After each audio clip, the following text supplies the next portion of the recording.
21 years after he invented the modern survival horror game with Resident Evil, Shinji Mikami returned to his roots with Evil Within. Now his team are once more tinkering with the formula in a new installment under the direction of John Johannes. Here's everything you need to know about the Evil Within 2. Things haven't been going too well for former detective Sebastian Castellano. The events of the first game dragged him into STEM, a machine that connects people's minds into a nightmarish reality controlled by a single consciousness called the Core. In the words of Evil Within's writer, STEM is like if Freddy Krueger made The Matrix, created by the shady megacorp Mobius. The Evil Within 2 finds Sebastian recovering from those horrors and still haunted by the death of his daughter Lily. Despite his overwhelming trauma, he chooses to re-enter STEM for a very good reason. Lily seems to be alive, trapped within a nightmarish reality of her own.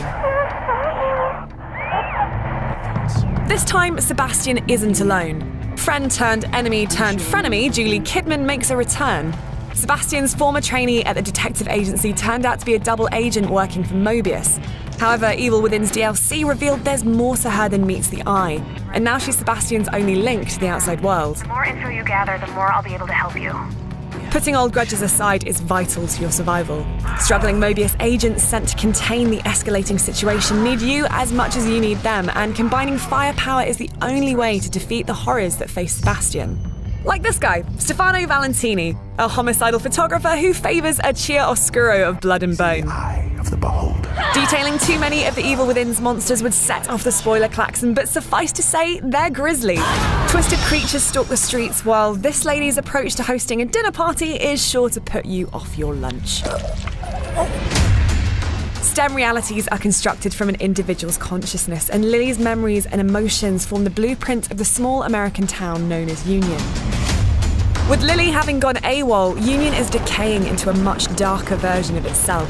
Sebastian must race against the clock to find his daughter before her mind and the reality it's supporting shatters completely. While The Evil Within had a linear narrative, its sequel is more flexible. The Evil Within 2 isn't an open-world game, but its map often widens to reveal multiple paths and side quests beside the main campaign. There are still linear sections, but there are also areas of the game where you can backtrack, sidetrack, and explore. Nice. I'll take it.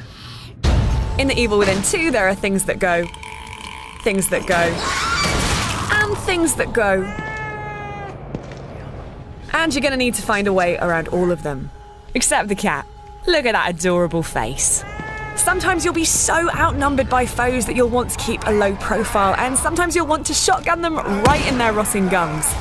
Of course, this is survival horror, so circumstance will often dictate whether you choose stealth or combat.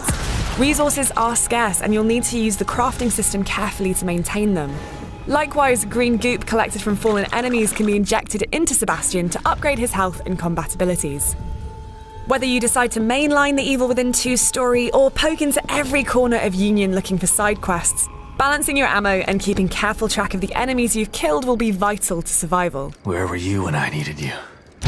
So that's everything you need to know about The Evil Within 2, which is out on PS4, Xbox One, and PC on Friday the 13th of October.